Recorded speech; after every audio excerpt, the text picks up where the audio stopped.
Cheved, the people are outside power washing. I did whatever I could to try to delay, whatever, but at this point I have to start recording already. But it looks like they're getting further away, which is good. Taka bumped into Rabbi Yanki the Tsar yesterday. He's not in the WhatsApp group, I don't think, but he's part of the Cheved, the Babylon Talmud Cheved. I bumped into him on the street and we were schmoozing.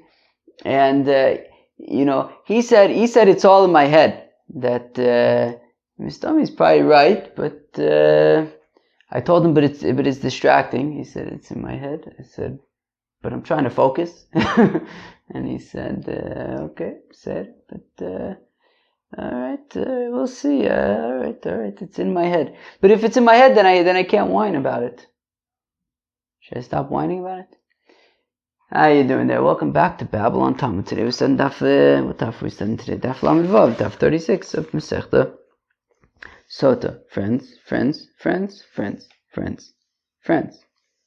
Where am I? Oh, we're at friends.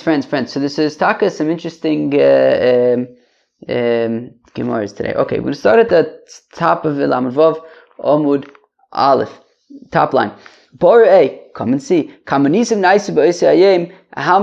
miracles happened on the day that the Yidden crossed the Jordan? The Yidden passed through the Jordan. They reached Mount Gerizim, Mount Avel. Yasser Mishisha Mil, 60 mils.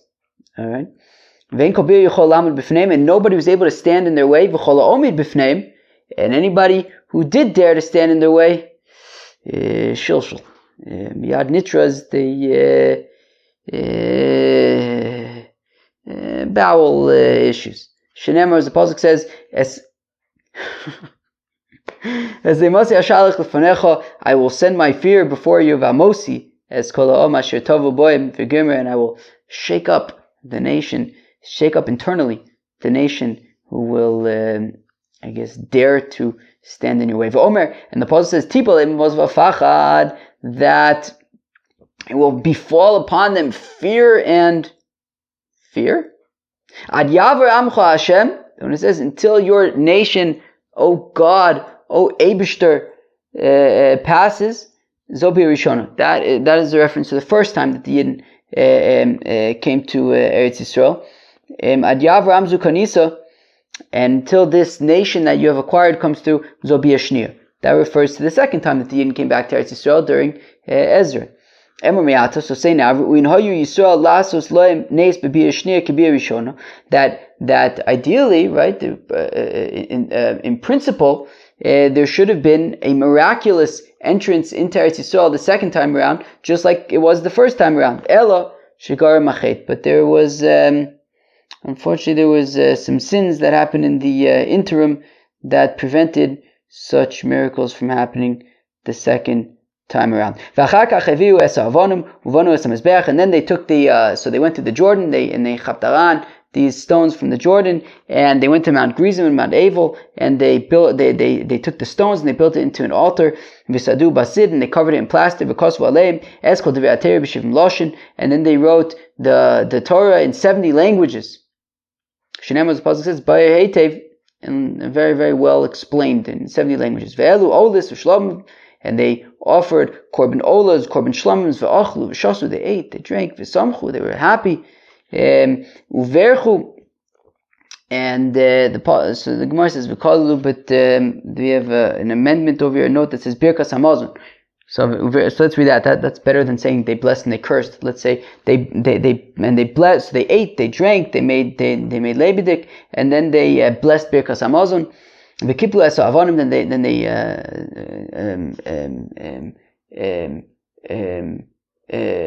deconstructed the stones, dismantled the stones, and then they rested in Gilgal. Shenemar, the pasuk says, "Vavartem osam imachim," that you will take the stones with you, ve'enachtem osam b'malin, and you will put them in the hotel. Yachol b'chol malin v'malin. Is it possible that every single place where they stayed, from that point on, they would always schlep around these stones with them? Tablomer asher tulinu ba'alayla. that you'll sleep in just this night. And it says in these 12 stones that you took from the Jordan, and the continuation of the pasuk is that, right, that you put them into Gilgal. Right? So what does it say? Heikim Yoshua beGilgal. Yoshua established them in Gilgal. Let's go weiter. Tana tzira lo avimoim, that the tzira, what's tzira? Is it like wasps or something? Some kind of flying insect that apparently you did not want to have an interaction with. So the tzira did not pass with them into Eretz Yisrael. V'lo, is that true? V'oksiv, the pasuk says, v'shalachti esa tzira, v'shalachti or v'shilachti? Who could tell me? V'shalachti. Esa tzira lefenecha, and I sent the tzira before you. Shimon ben Lakish, asfas yardin omda, that the tzira was at the shore, at the edge of the Jordan, v'zarka ben mora, and it released some kind of substance, some kind of venom of sorts, and it went across the Jordan and blinded the people in Eretz Yisrael, not the Yidden, the other people. Milamaila, they blinded their eyes, v'sirasta milamata, and it made them sterile below. Shneimar, the pasuk says, "Vanochi shmadti es Amorim mipneim," and I wiped out the Amorites from before them. Asher kigoy v'arozim govo, that they were as tall as cedars, v'chasanu ka'alonim, and as mighty as, what's alone? Oak? Oak? Why not? V'ashmid pirim mimal v'shoroshav mitachas, and I will destroy its fruit from above and its roots from below. Rav Papa Omar says, Rav Papa state tziros havoi, there were two separate tziros. Chad de Moshe v'chad de Yoshua. One tzira of Moses, one of Joshua. The Moshe lo avar, the Yoshua avar. The tzira of Moses stayed in the Ever Yarden, it did not cross into Eretz Yisrael. The tziras of Joshua did pass. Excuse me, Babylon. Babylons really sneak up on you. Alright. Shisha Shvatim Ola L'Resha Agrizim V'chulei. Oh, so this is like an interesting conversation over here. And then basically the rest of the daf is relatively interesting if you ask me. Okay. So where are we? Oh.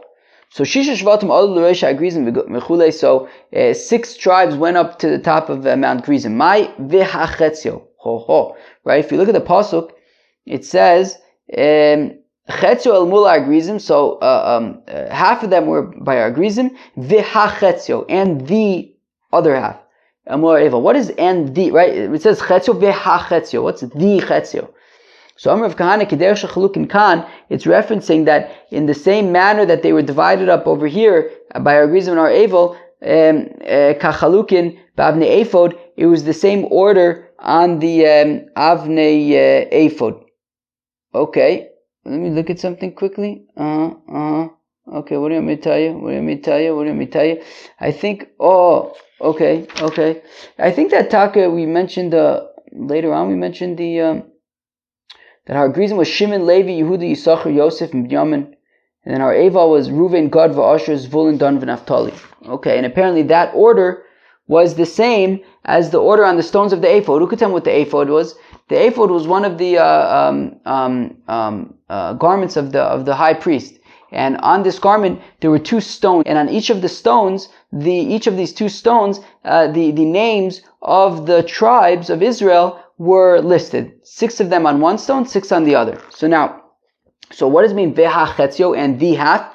The half from the ephod, meaning it was the same order, right? So in the same way that they were divided, half of the tribes on Har Grizim and half on Har Evel, it was the same tribes that were grouped together on the ephod were also grouped right on the stone of the ephod. So there were 6 on one stone of the ephod. Those were the same 6 that were on Mount Grizim, and then the other 6 on the other stone of the ephod were the same 6 that were on Mount Evel. But b'meisvei we talk of a kasha. Shtei avonim tovis hayulo the kohen gadol aksefav. So the kohen gadol, the high priest, had these 2 givaldige stones on his shoulders. Achas mikan, b'achas mikan, one on his right shoulder, one on his left shoulder, over his right shoulder, over his left shoulder. Ve'ushmois shneim asar shvatim kosav aleim. And between the 2 stones were the names of the 12 tribes. Shisha 11 zov, Shisha 11 zov. Right, 6 of them on one of the stones and 6 on the other stone, for a total of 12. Shneimar, as Paul says, Shisha mishmosim 11 achas v'gomer. Right, that 6 of the names were on one stone, 6 on the other. Shnia Kitoldosam. Now on the second stone, it was in the order in which they were born. V'lo Rishona Kitoldosam Mipnei Yehuda Muktam. But the first stone was not in order because Yehuda came first. So basically, right, so when I think of the tribes, I think of Reuven, Shimon, Levi, Yehuda, Yisachar, Zvulun, Dan, Naphtali, Gad, Asher, Yosef, Binyamin. That whenever I think of the tribes, that is the order I think of them in, because that's how I learned them when I was a much younger fellow. Now, the thing is that actually is not the order in which they were born. That's just divided by mother, right? Reuven, Shimon, Levi, Yehuda, Yisachar, Zvulun were all the children of Leah, but that wasn't necessarily the order that they were born. They were actually born Reuven, Shimon, Levi, Yehuda, Dan, Naphtali, Yisachar, Zvulun, Gad, Asher, Yosef, Binyamin. I think, or maybe even Dan, Naphtali, Gad, Asher, Yisachar, Zvulun, Yosef, Binyamin. I'm not even sure. But let me think for a second. I can actually probably find out quickly. Gad, Asher, Yisachar, Zvulun, Yosef, Binyamin. Oh yeah, so it's Yisachar, Zvulun, and then Yosef, Binyamin. So now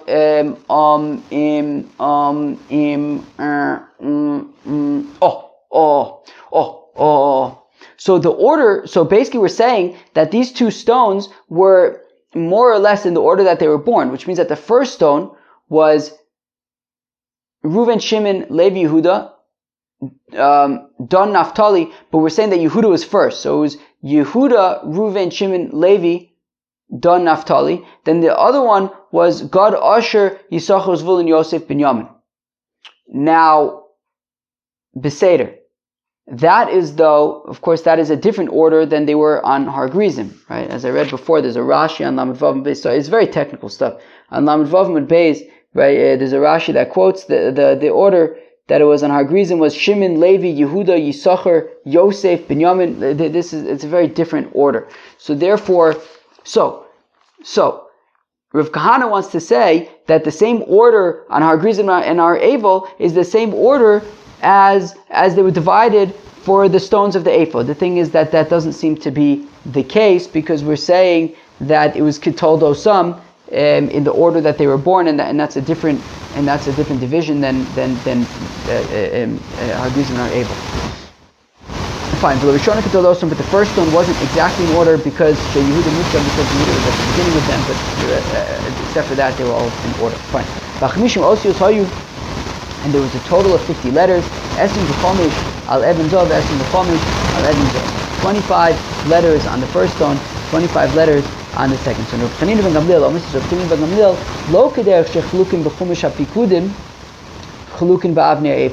So says Reb Chanina ben Gamliel that actually the order is not like they are in Chumash HaPikudim, which I guess in Chumash HaPikudim that's what that is I guess in order that they were born. Rather the way they are in Shmos, which is in the order, like in the way that I had initially said, which is like based on the mother, right? Reuven, Shimon, Levi, Yehuda, Yisachar, Zvulun from Leah. Gad, Asher, Yosef, Dan, Naphtali, Gad, Asher, Yosef, and Binyamin. Fine. So Bnei Leah Kesidron. So the sons of Leah were all together. Reuven, Shimon, Levi, Yehuda, Yisachar, Zvulun. Bnei Rachel. And then when you get to the second stone, so the children of Rachel, Binyamin and Yosef, bookend the second stone with Dan, Naphtali, Gad, and Asher in the middle. So Bnei Rachel echad bikan ve'echad bikan, one on either end. Uvnei Ashvachos be'emtza, and the children of Bill and Zilpah were in the middle. Fine. So ve'elamani mekayim kitoldosam.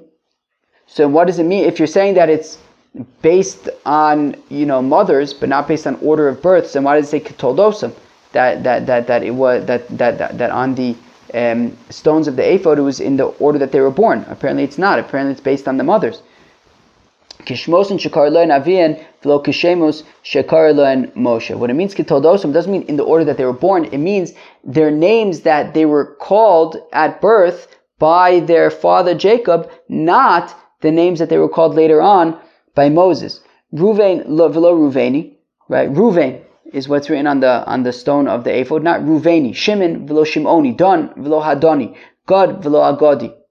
Now, Tufta de Rav Kahana Tuftanu, so it's a kasha of Kahana. Rav Kahana wanted to argue that the same order on Har Grizim and Har Evel is the same order as the stones of the ephod, but whether, according to both versions, whether it's the order that they were born, whether it's based on the mothers, that would be a different division than what actually, how they were divided for Har Grizim and Har Evel.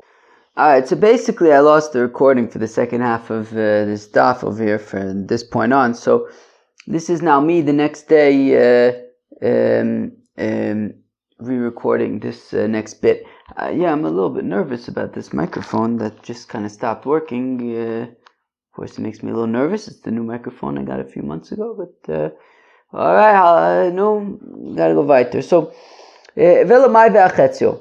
Oh, so what do you do with ve'achetzio? Let's see if I remember from yesterday. So, if Kahana wanted to say that ve'achetzio means that the shvatim that were on Har Grizim and Har Evel respectively were the same shvatim as they were on the stones of the ephod.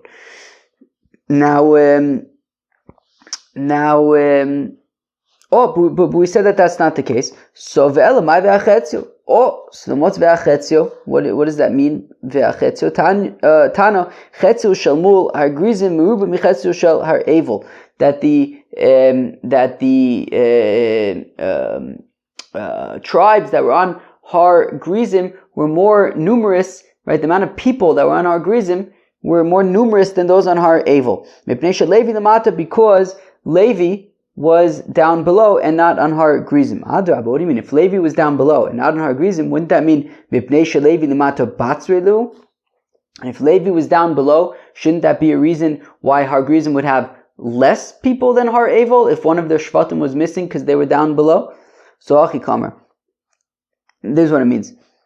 Af al pi shelevi lema'ato, that even though Levi was down below, Bnei Yosef imoim, however, the Bnei Yosef were part of the Mount Grizim crew. Shenemar, that it says about the tribe of Joseph, Vaydaber b'nei Yosef el Yoshua lemor, that the sons of Joseph said to Joshua, Madua nasata li nachla gerel echod v'chevel echod. How come we're just getting the same amount of inheritance as everybody else? Va'ani amrav, we're very big. There's a lot of us. Vayomer aleim, Joshua says to them, Yoshua, im am rav oto, if you are so numerous, well then ale lecha ha yaira, go out to the forests. What Joshua was saying to them was, go and hide yourselves in the forests, so that there's no ayin hora, right? There's a lot of you. You have to worry about negative powers, negative vibes befalling you. Amulei, to which they responded to Joshua, us, negative vibes. Zari de Yosef, the offspring of Joseph, there's no such thing as bad vibes, right? Bad eyes, ayin horas. Ayin horas and the offspring of Joseph are like vinegar and oil. The offspring of Joseph are not affected by ayin horas. The Pasuk says, "Ben poras Yosef, ben poras ale oyin," that a charming fellow is Joseph, a charming fellow on the eye. Sister Babo, Alti Kore Ale Oyin Ela Ole Oyin. Say Ole Oyin, that meaning that he's above the Ayin Hora, that Ayin Horas cannot affect the offspring of Joseph. Rabbi Yossi Bab Chanina Omar Mehocha Vid Gular B'Kerev Haaretz, that the offspring of Joseph will be like the fish. Ma'adogim Shabayom Ma'imchasan Alein Vein Ayin Sholet Ezboy, just like the fish in the sea. The water covers them and you can't see them. Avzar shel Yosef oichet, the offspring of Joseph, eino ayin sholet es boen, the ayin hora doesn't have any effect on them. Hani chamishim osis chamishim nechichado avion. Fact the Gemara. So okay, very good. Now so 1 second. So we answered that va'achetzio means that it's what it's teaching is that the people on Har Grizim were more plentiful, were more numerous than the people on Har Evel. Fine. Then our ephod there were less. Now, back to the ephod thing. We had said that there were 50 letters from the names of the tribes on the stones of the ephod. 25 letters on each stone. But 1 second, shouldn't it be 49? If you count up all the letters, Reuven, Shimon, Levi, etc., if you count up all the letters, so then it would be 49, not 50. So Amr Yitzchak Yosef Osifilo Osachas. That Joseph, a letter was added to Joseph's name. Shneimar, as the Pasuk says, Edus Bihosef Samo B'Tzei Eretz Mitzrayim. That there was Edus testimony Bihosef, that there was a letter added when he went out to be the viceroy on Egypt, and we're going to learn about this coming up. So there was a letter added to Joseph's name, which is how we got to 50 letters from 49. Maskefler of Nachman by Yitzchak is Tzoldosim by in ho. Rav Nachman by Yitzchak says, yeah, but we needed to be Ketoldotam, like their names were at the time that they were born, not at some later event when they became the viceroy of Egypt. Elo Kolater Kula Binyamin Ksiv. Rather, the extra letter is from the fact that whenever you have Binyamin's name written in the Torah, it's without a yud before the nun. But v'hacha, specifically by Jacob and Benjamin, Binyamin Shalom Ksiv v'aviv Karlo Binyamin. It says that Jacob called him Benjamin, and there Binyamin has a yud before the nun. There's that extra yud, and we spell it that way, the way that his father called him, and that is the 50th letter, the extra yud in the Binyamin before the second nun. Amar Rav Chana bar Bizna, Amar Rav Shimon Chasido. So it says Rav Chana bar Bizna in the name of Rav Shimon Chasido, Yosef shekidei shem shamayim b'seiser, that since Joseph was mekadesh shem shamayim, he made the name of God of heaven holy, but only in private. However, hosif laos achas al shmo mishmo shel Hakadosh Baruch Hu. So they added to his name one letter from the name of God. Right, and that they added Yehosef, the extra hey. Yehuda shekidei shem shamayim b'farei. However, Judah, who is mekadesh shem shamayim in public, nikra kulay al shmo shel Kadosh Baruch Hu. So then his whole, right, he has Yud Kei Vav Kei. He's got the whole name of God in his name. Yosef Mai. Also, what is the example of Yosef? Where was Yosef mekadesh shem shamayim in private?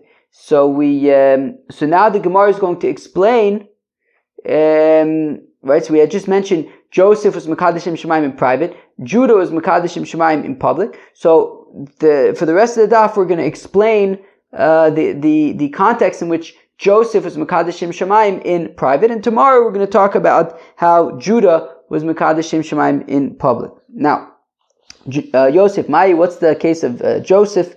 Dichsif, as the pasuk says, it was like this day that Joseph went to the house of Potiphar to do his work. It teaches that both Joseph and the wife of Potiphar intended to have beer. So on this pasuk of that Joseph came home to do his work, so Rav says machlokes Rav and Shmuel. Chad Omar lasis melachto mamish. So one opinion is that Imamish came to do his work. V'chad Omar lasis troch of nichnas. Whereas the other opinion is that no, he didn't come that day to do his work. He came to have beer with Eishes Potiphar. Ve'nish me'anche abayis v'gomer. And nobody from the whole household was home. To which the Gemara says that's strange. Efshir by his gadol kebeisel shel osel rashel lohayabu ish. I don't understand. This was not a stam fellow. This was Potiphar, who was high up in the who's who of Egypt. He must have had a big estate with lots of workers.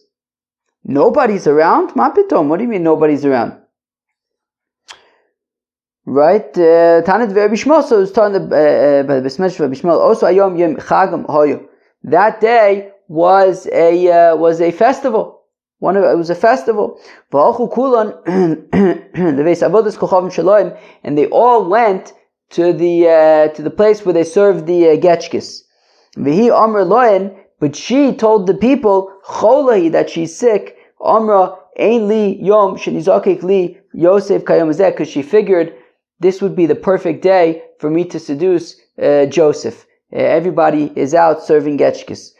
V'tisbeseu bebigdo shichavtem haran, by his garment. Lemor v'gomer, and she says, sleep with me, boy.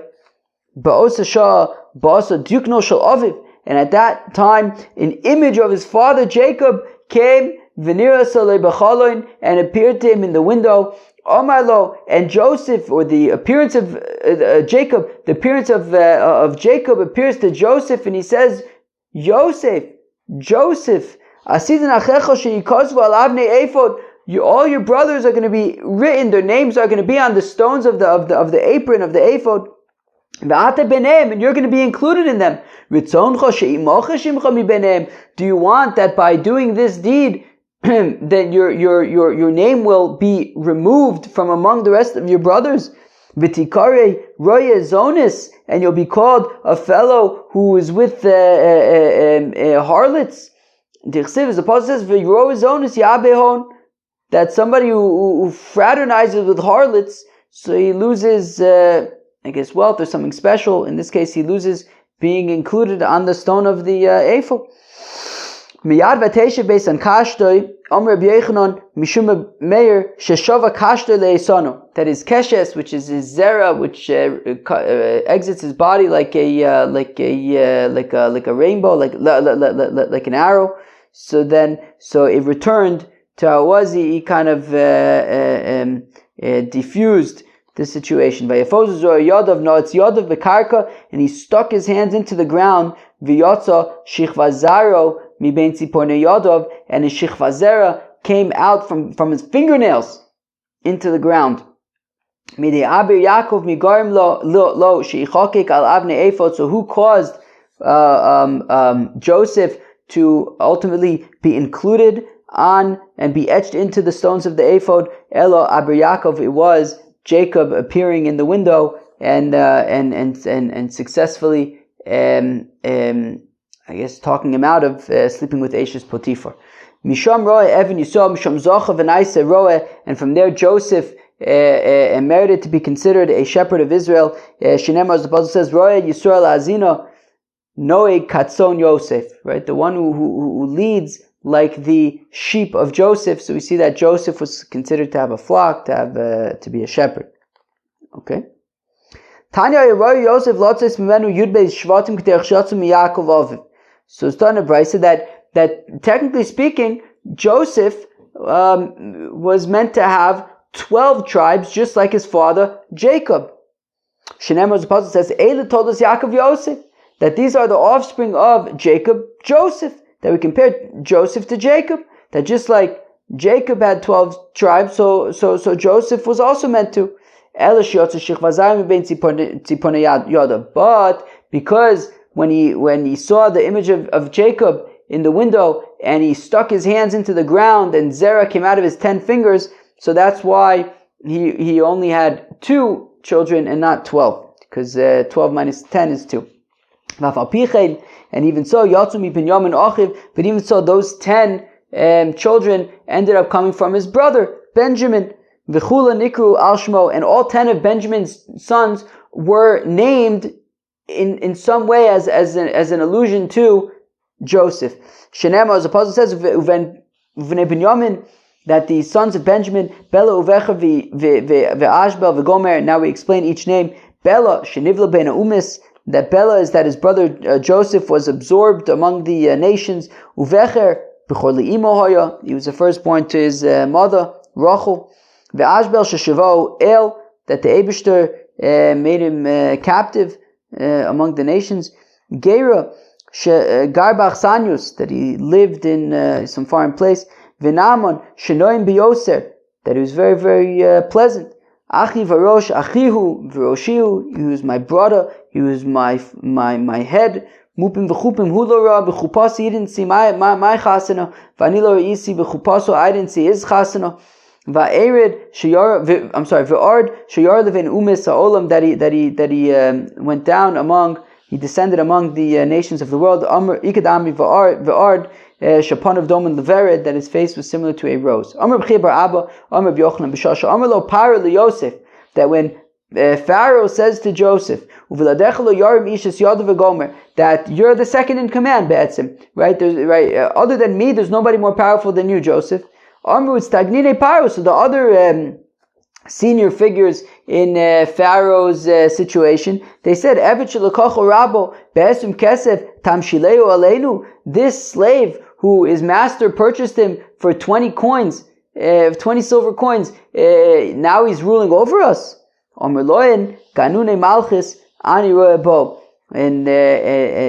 Pharaoh says, look, I see that the force is great in him. So they said to Pharaoh, if the force is so great in him, so Mistama, he knows the 70 languages. So Gabriel came and taught Joseph all 70 languages. Lo hava kogomar, but Joseph was having a hard time absorbing all these languages overnight. So Gabriel added a letter from the name of God, Vilomad, and then that made it easier for Joseph. It helped him learn the 70 languages overnight. Shenamar, as the apostle says, Eidus bihosef, that he got that extra name, Hey, in his name, Yehosef, when he went out to be the viceroy in Egypt. And then the next day, every language that Pharaoh spoke to Joseph in, Ahader Le, Joseph was able to talk back in that, to respond in that language. But then Joseph started speaking to Pharaoh in Lashon Kodesh, Lo hava ka yada mai hava omar. And Pharaoh didn't know what Joseph was saying. Joseph one-upped him. Amalei Agmari. So Pharaoh says, teach me Lashon Kodesh. Agmari. So Joseph taught him. Velo Gomar. But Pharaoh was unable to learn. Amalei Ishtabali de lo migalis. So Pharaoh says to Joseph, swear to me that you won't tell anybody that I don't speak Lashon Kodesh. Ishtabali. So Joseph swears, sure, make me the viceroy. Sure, I'll swear to you. I won't tell anybody. All right. So now, zoom ahead. Jacob dies, and Joseph asks permission from Pharaoh to go and bury his father in Eretz Yisrael. So Joseph says to Pharaoh, look, I have this oath that I took to my father that I would bury him. So Pharaoh says, go to Bezdin and undo the Shavuah and stay here. So Amalei, Joseph says, Ve'it shili nami adidach. Well, if that's the case, then I will also, ask to be released. I will also be released from my oath that I swore to you that I wouldn't tell the people that you don't speak Lashon Kodesh. And even though Pharaoh wasn't too thrilled about letting Joseph go to bury his father, go and bury your father as essentially you swore to him. So now, Beseder. So so Pharaoh let him go bury his father. All right, friends. Well, that was Daf Lamed Vav Masechta Sotah. Exactly. So that was kind of crazy. Yesterday, half of the daf, and also a little portion in the first part as well. Didn't record. So I just re-recorded today. Peace.